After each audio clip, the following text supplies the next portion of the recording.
Hello and welcome to Black Ponderer. I'm Neil Trotter, and today we're going to announce the winner of our 4-year anniversary giveaway. That is the 4-year anniversary of the Black Ponderer YouTube channel, and we're giving away these 2 books. Right? Remember, if you saw the video, The Invisible Man got the whole world watching by Michael Denzel Smith, and Nobody by Lamont Hill. Basically, they're books about the African American experience today. What does it mean to be black in America? And it's addressing the question that people raise from time to time. Why do you call this channel specifically the Black Ponderer? Well, you gotta add that black into the title. Well, that's why. Those books will tell you why. And we had several subscribers that wanted to enter, and we have one winner. And I will read it off. We did this via random generation. Now, I wanted to put this announcement video up earlier, but unfortunately life things came in the way. Nothing very important or nothing very memorable or interesting, just like simple life, some job stuff, car issues. I have allergies, hay fever. Pretty bad, and then it got unusually hot here where I'm from, and then the flowers start blooming and pollinating, and of course now I can't think straight because my allergies react to that. It's just all these little interesting or non-interesting things, just life issues that prevented me from bringing up the video sooner than I wanted. But here we go. The winner is okay. Here we go. H98342 M Fan ASDF 9892 NMD. Okay, that's the username right there. I guess you just didn't care when you made your username, or those might be your magical lucky numbers. I don't know, but congratulations, you are the winner. I will be sending you the PM, the private message, so we can get the address going and send you those books. Just in case you just don't even watch this video, it's all good, no problems there. We'll get those books to you. And I would encourage you, maybe you did win, you entered and you didn't win, or maybe these books sparked a little interest in you. Check them out. Maybe they're at your library, or maybe you can get them cheap somewhere, or maybe you just got the money, buy them new. However you want. You should. I think these are really good books. I really do. They really talk about contemporary issues, and they also address a lot of philosophical questions, because the Black Ponderer, this channel is about philosophy, but it's about philosophy in the context of social justice. And that's very important to me. I believe philosophy needs to go toward that direction, because there's a lot of social injustice happening right now, and I think really the only solution to these problems, or the beginning of solving these issues, is we gotta have a philosophical approach. And the fact that we're not thinking about these things philosophically, it's not allowing us to solve these issues. And that's what those 2 books do. So congratulations, H98342, and the rest and the rest of that. Thanks for watching, and thanks for everybody that watches. Now, so what are we gonna do this video? We did the announcement. What else we gotta do? Well, if that's all you were interested in, then I'll see you later. Tune in next time. But, if you want some more of the Black Ponderer, there is a commenter that suggested that, hey, the Black Ponderer, Neil Trotter, why don't you, it would be nice if you did a video about your top 5 most influential books ever. And I thought that was cool, because when I do these announcements, most of the time I always do a discussion on the side to accommodate that. So I thought to myself, sure, I could do that with accompanying this announcement video. And that's what we'll do today in this video. We're going to talk about the top 5 books that influenced me, period. Number 1, should be no surprise to long-term viewers of the Black Ponderer. My all-time favorite book, period, is Walden by Henry David Thoreau, transcendental philosopher. And this collection right here, Penguin Classics collection, also has Civil Disobedience, another great essay. Civil Disobedience influenced a lot of civil rights activists.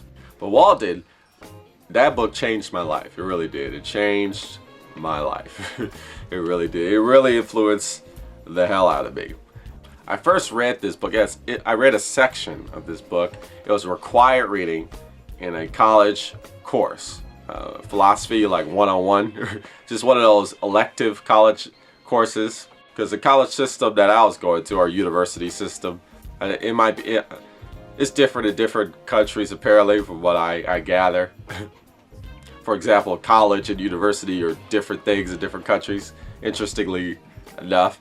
For the most part, in America, at least where I'm from, like, the word college and university is pretty much interchangeable. We use those words, we basically mean the same thing, upper, higher education institution. Well, it depends. There's a few differences depending on which institution you're talking about. But anyway, the system that I went to required general education. So not only do you have to pick a major, right, a specialty class, you can't just take classes in your specialty. You also got to take general classes. And the idea is to get a well-rounded education. A lot of people say, well, it's just a way for, educational institutions to make money because they're forcing you to take classes you don't need. Right? But in any case, I'm glad that I took this class because there was a section in this book in Walden, and this was the exact book. I bought it used. This was the exact college book years ago. And there was a section in Walden, and it was a passage. Actually, I don't know if it was in Walden or it's civil disobedience. I don't know which one it was. This book blends well. Those two essays blend well together. But it was a quote. I had to look it up. One of these tabs is quoted, but it was a part where he talks about. He makes this example. Let's say you see a man, you're drowning, and there's a plank, and there's another man with you, and you're both drowning, right? And you need to. There's one plank, and the plank is like you can use it as a flotation device.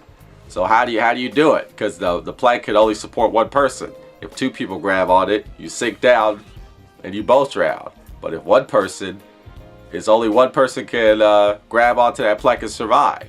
So do you wrestle with that other man too that's trying to survive? Do you wrestle for that plank? And we're encouraged in this society to fight for that plank. The person that gets that plank is the better person, and the person that lost the fight or the struggle to get the plank is the worst person. That's what we're conditioned in this society. That's what Henry David Thoreau was framing in his philosophy. But he was saying that you shouldn't do that. You're not the better man when you do that. The better man would not grab the plank, and the better man would try to figure out another way to survive. And he might not succeed. He probably is not going to succeed, and he's going to drown. But he's going to allow that plank for that other person. And the point of that was that it wasn't about him offering himself as a sacrifice to the other guy to survive. The point is that we need to at least try or attempt some sort of effort to fight this dog-eat-dog situation that's going on. This whole survival of the fittest, fighting for that plank, big fish eats small fish, big fish, small pond type of ideology. It's wrong and it's not noble. And the better man would not fight for that plank. He would drown rather than be caught up in a situation where somebody else has to die for him to live. And that really stuck with me. In the school, we didn't have to read this whole book.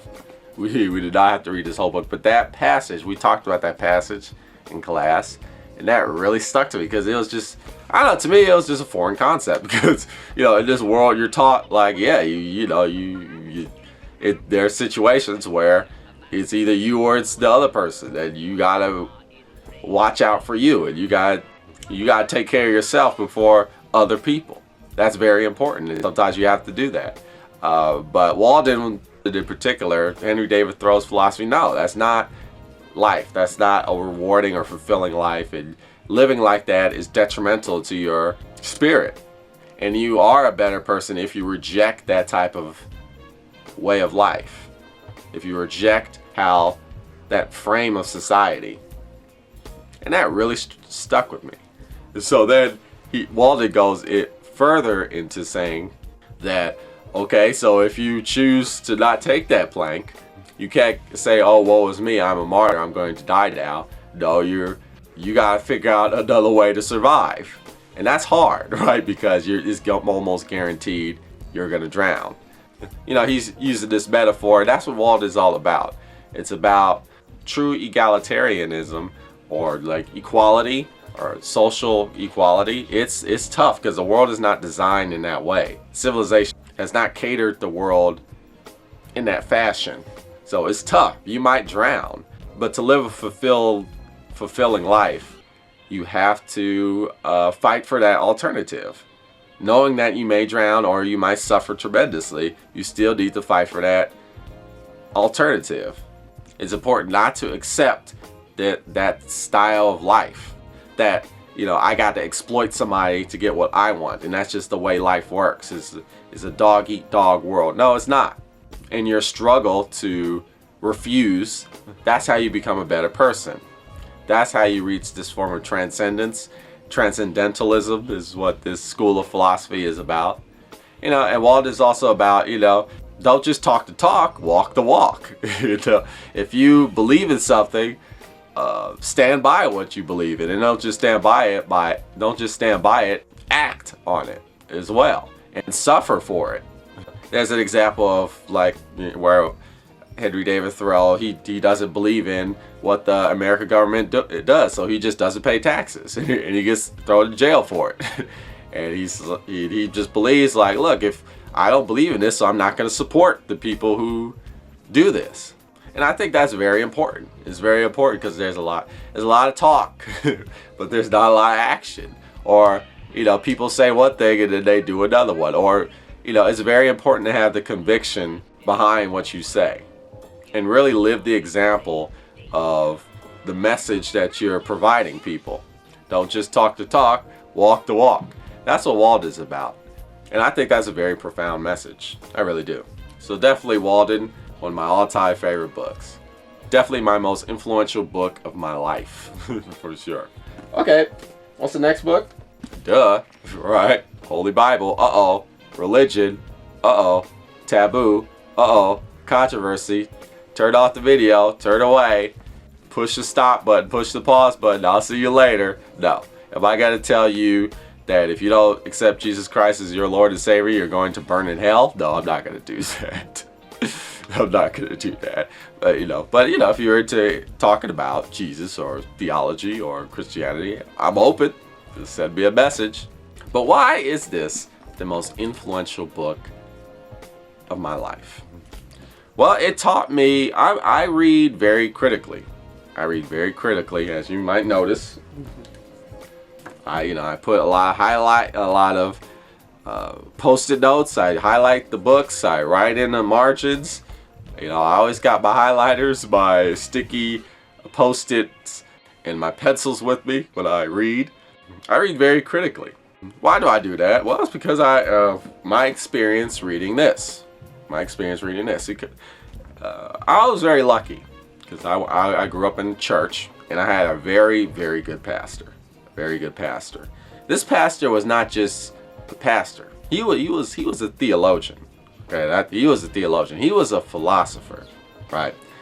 When I was little, you know, he would ask me questions. You know, maybe 6 years old, he'd ask me like, do you think God loves you? He would ask me that. Of course, as a little kid, your initial response is yes. You know, you're raised believing in God. You know, little kids sometimes they just say things just to say them to make people happy with no thought behind it. You know, God loves you, right? Yes, God loves me. I know that. Then, you know, the pastor then would ask, why? Why do you think that? Why? And, you know, as a little kid, I remember I was stumped. I said, I don't know, because he just does. And he would tell me, like, no, that's not good enough. That's not good enough an answer. You need to come up with a better answer than that. You really do. And we would just go back and forth every Sunday. You know, he would say, have you read the Bible? Do you come up with a better answer? No. You really do need to come up with a better answer.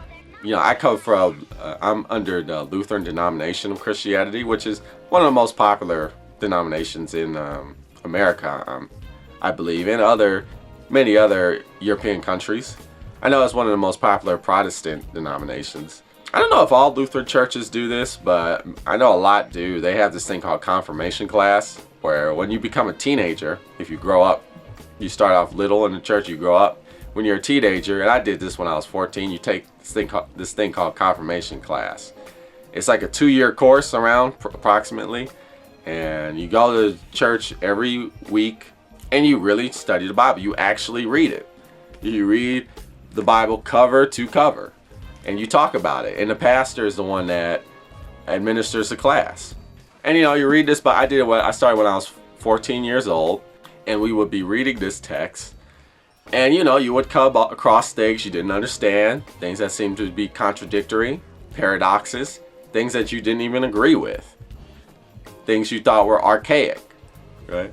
You would come across these things, and you talk about it like, oh, well, what's going on here? And the pastor would say, okay, let's talk about it. Well, how do you feel about this? And he wouldn't really push answers. He would just ask you, okay, what do you think about this? And then he would discuss the historic context of what was being said, the social implications, who was the author of the book, how was it translated, things like that. He would give you all this information, and he would leave it up to you to decide what you thought about it. And it made me read passages and reread passages and read passages a third time. I started reading like a theologian does. Like those monks hunkered over with the candlestick light, and they're just reading over and over again, and they're trying to understand what the interpretation is and what it means. And that's how I read books now. I read books like that, and it's really because of the way I read this book. I use the sticky notes, I get the highlighters, and I write in books. And I read a lot of nonfiction, so I do that a lot. Not so much with the fiction, but sometimes on occasion I will do that. So the way I read books, highly influenced by the Bible. Highly influenced. It's definitely one of my most influential books of all time. It made me learn how to be a critical thinker, critical reader. Really improved my reading comprehension tremendously. I learned how to read complicated books that have really difficult wording. I really try to understand the context and historical placement of a book, and who's the author and what the author is trying to portray, and the author's story. I'm not one of those people who thinks that you have to separate the art from the artist. I think those two go hand in hand, and that's how you get the meaning behind what's going on. I really do. Context is a huge part of any type of text, trying to find a meaning of any type of text. I learned all that through reading the Bible. So definitely one of the most influential books of my life. Next up. Okay, you might be surprised about this one. It's this book right here. Miss Frisbee and the Rats of Nim. Okay, so I was always a reader. I just read all the time. Even as a little kid, I used to read all the time. But when I was a little kid, I read more fantasy books. Stuff like Chronicles of Narnia.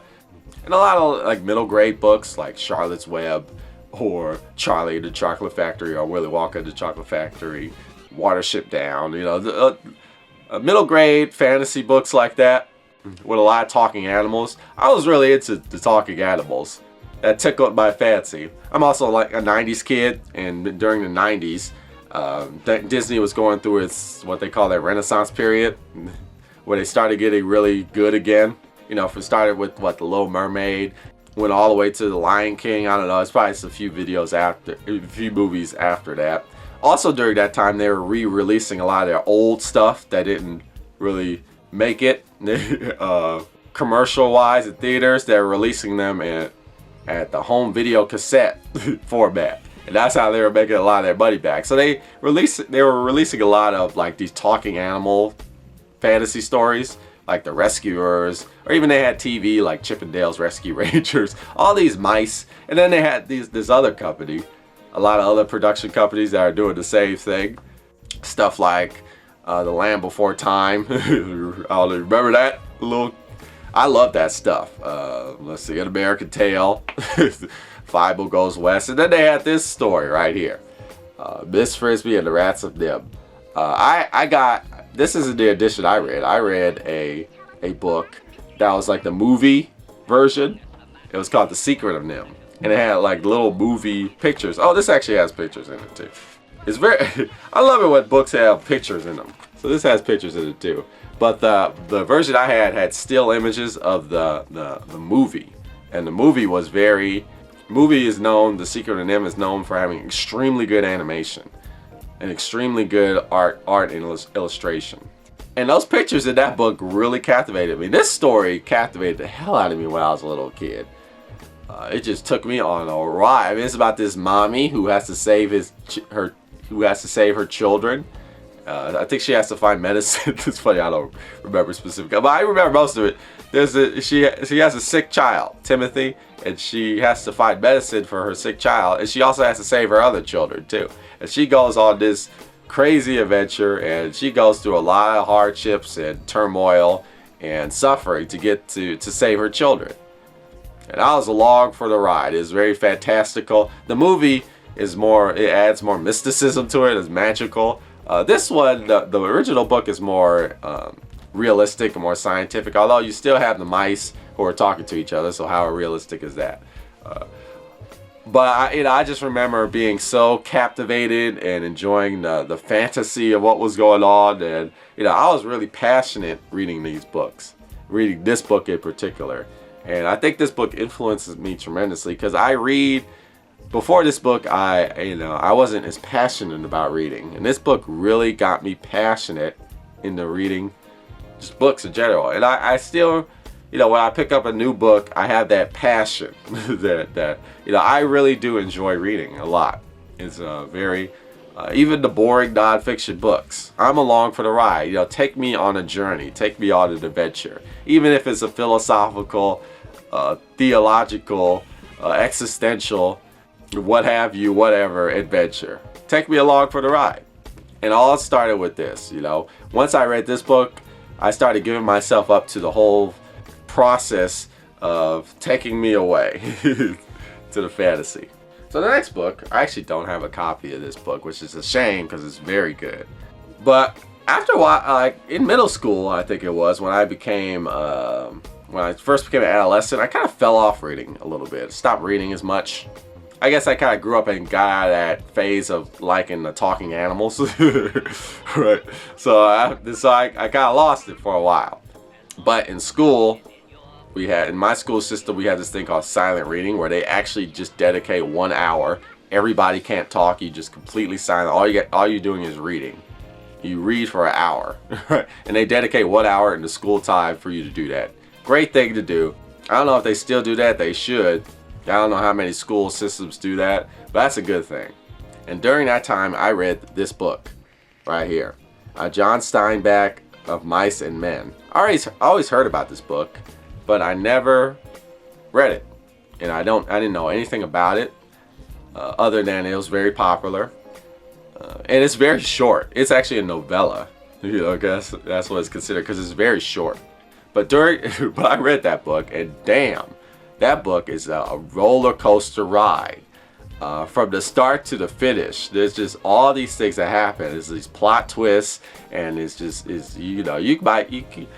could get emotionally wrecked reading that book. That book is devastating. John Steinbeck has a really good skill of devastating you. He really does.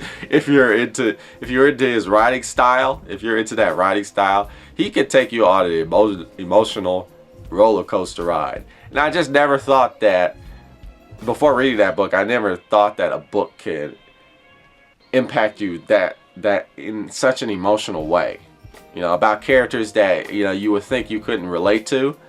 You were very invested in them. And it was so short. I'm like, I didn't know it was possible for something that short to influence you in that way. And I just still remember just some of the plot twists and just the things that happened, the events. I was just like, whoa, what did that actually happen? That's crazy. I was just blown away. So if you've never read Of Mice and Men, I encourage you to read it. Just, it's very short, and Be prepared. Get your heart ready, because it might impact you if you don't know what happens. It kind of just like takes this turn, and you're just like, oh, okay, wow, all right, I didn't know we were gonna go there. All right, cool. And that reinvigorated my passion for reading. You know, I probably would have fell off in school and probably would have never read anything ever again, really. It wasn't until I read this book, right, that's what it got me. Okay, I need to start reading again, because I forgot how much reading can invigorate you and emotionally stir you. You know, the Miss Frisbee and the Rats of Nim experience. I forgot it, but it brought me back. Finally, and I mentioned this before, I made a video about this book. It's just like I made a video about Walden. That is The Stranger by Albert Camus. I think The Stranger is the first official philosophical text I read. I read it in high school, ninth grade.